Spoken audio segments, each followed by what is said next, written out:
Good morning, Anthem, and welcome to chapel. I hope your week is going well so far. Only a few more days left and we get a 3-day weekend. So push through. Let's finish this week strong. We get a little bit of a holiday coming up. We're excited about that. We're going to kick today off again with worship. And we're going to be singing this song that we've sung in chapel before called Waymaker. And I want you to pay attention to the bridge part of the song, which comes later in the song. It says, even when I don't see it, you're working. Even when I don't feel it, you're working. And it talks about God just being there, even when we may not see it, we may not feel it, because that's going to tie into our message after the song. So let's worship together.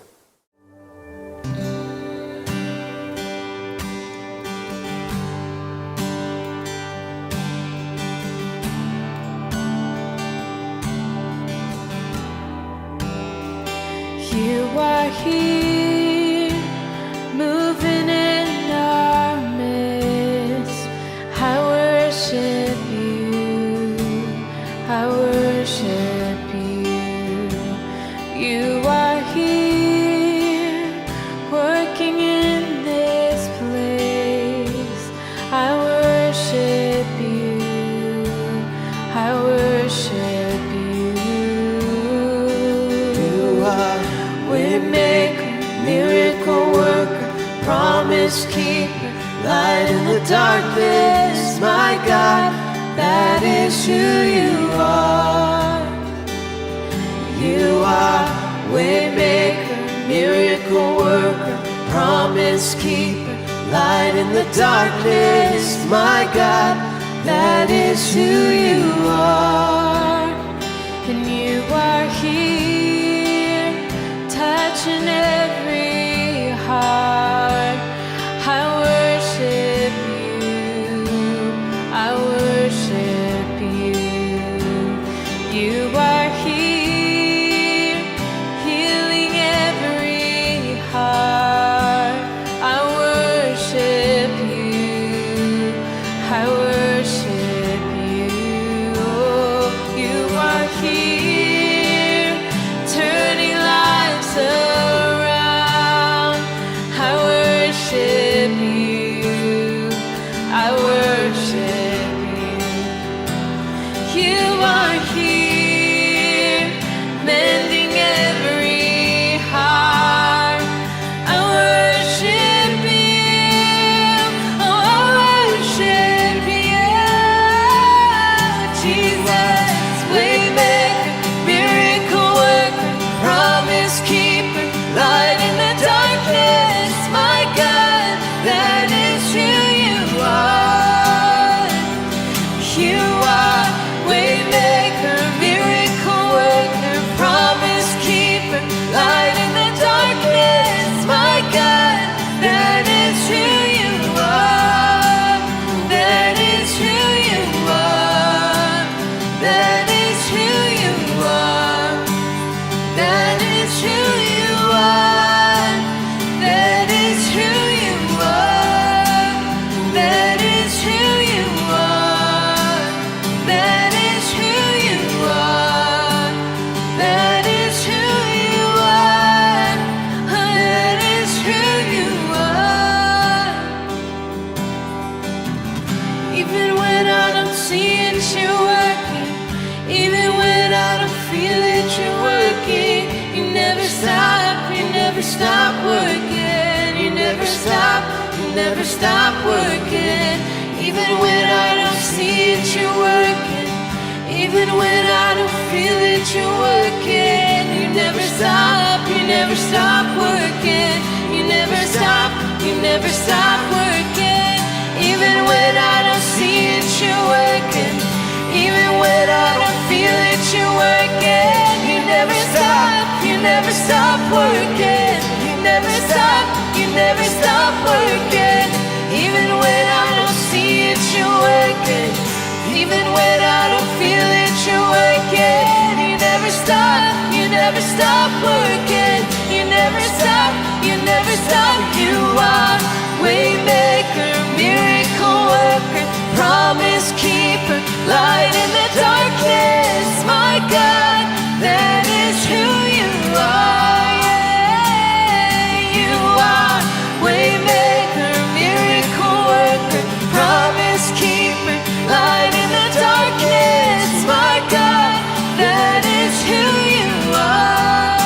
'cause that is who you are. Oh, that is who you are. That is who you are. Yeah. Oh, that is who you are. Oh, that is who you are. That is who you are. And that is who you are. That is who you are. You are waymaker, miracle worker, promise keeper, light in the darkness, my God. That is who you are. Always you are waymaker, miracle worker, promise keeper, light in the darkness, my God. That is who you are.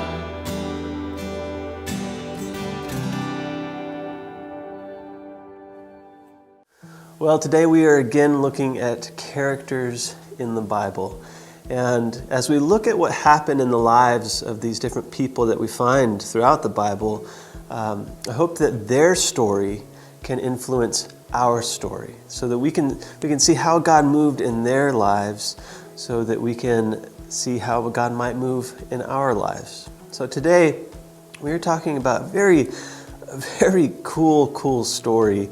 And it's a woman named Esther. Some of you may have heard of the woman named Esther found in the Bible. She has a whole book written after her called Esther. And what's interesting about this book, this whole book in the Bible, it actually never mentions God at all.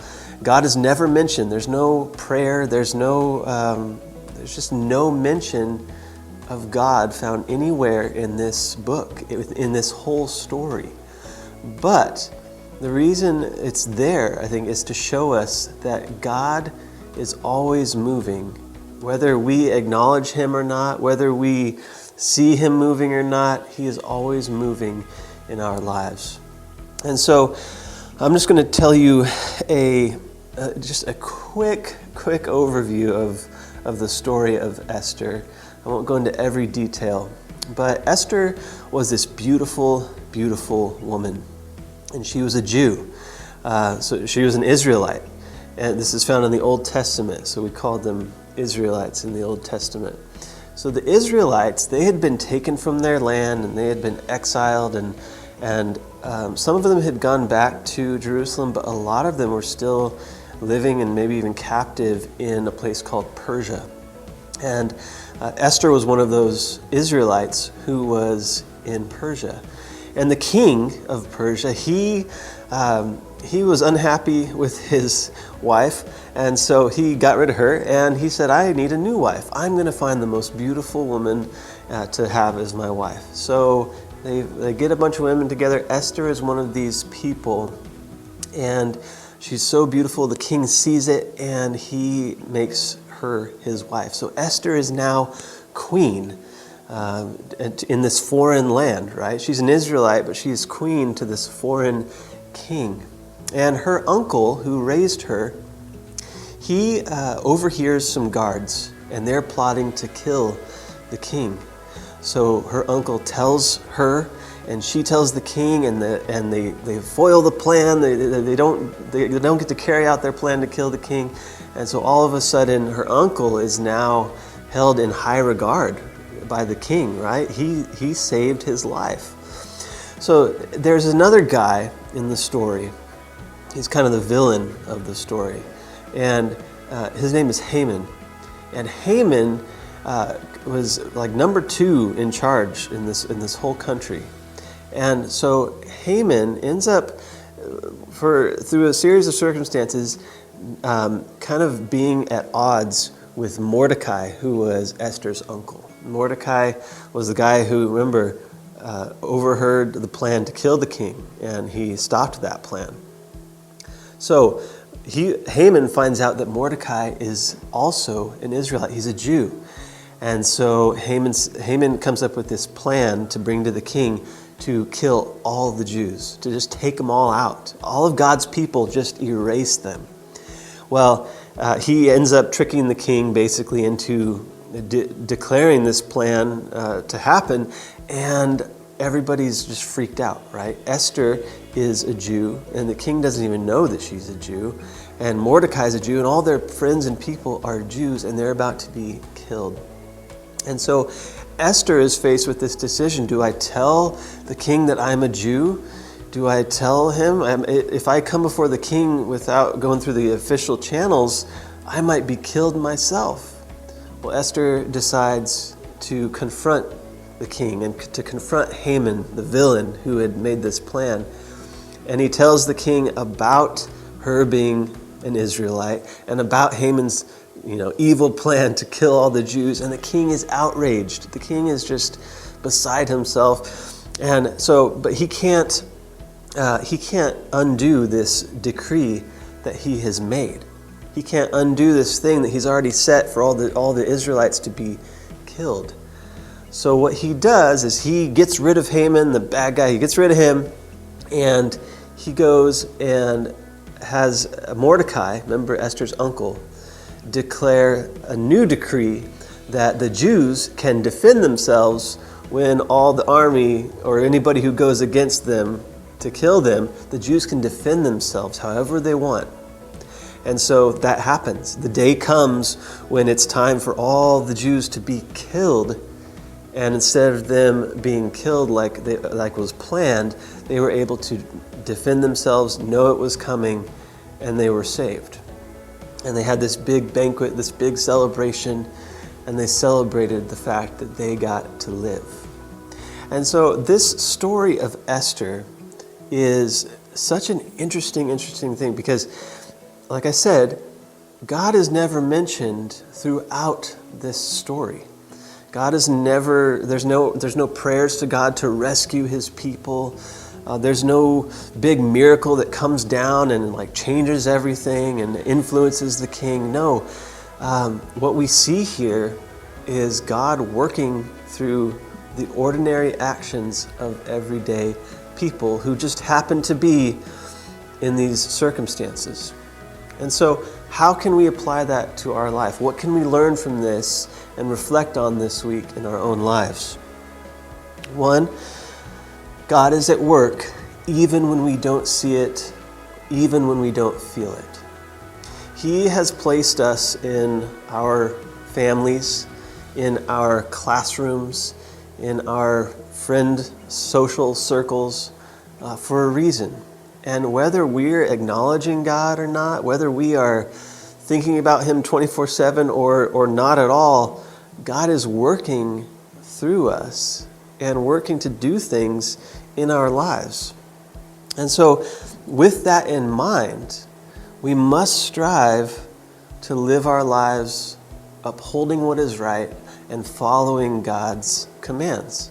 Because if God is working through us, then we might as well kind of be in tune with him, right? We might as well have that relationship open and a back and forth relationship with God so that we can strive to live our lives the best we can to be in line with his laws. And then he can use us to do incredible things. And finally, God is faithful even when things might not look good. Even when we're faced with bad, tough situations in our lives, God is still there. He is still moving. He is still working in our lives. Just like with Esther, things weren't looking good for the Jews because they were all about to be killed. But God was still working. God was using people like Esther and like Mordecai to save his people. So think about that this week. God is with you. God is moving in your life each and every day in big things and in little things. So trust him. Let's try to live our lives according to his purposes and his instructions that he's given us. I hope you have a great week, and we'll see you soon. Bye-bye.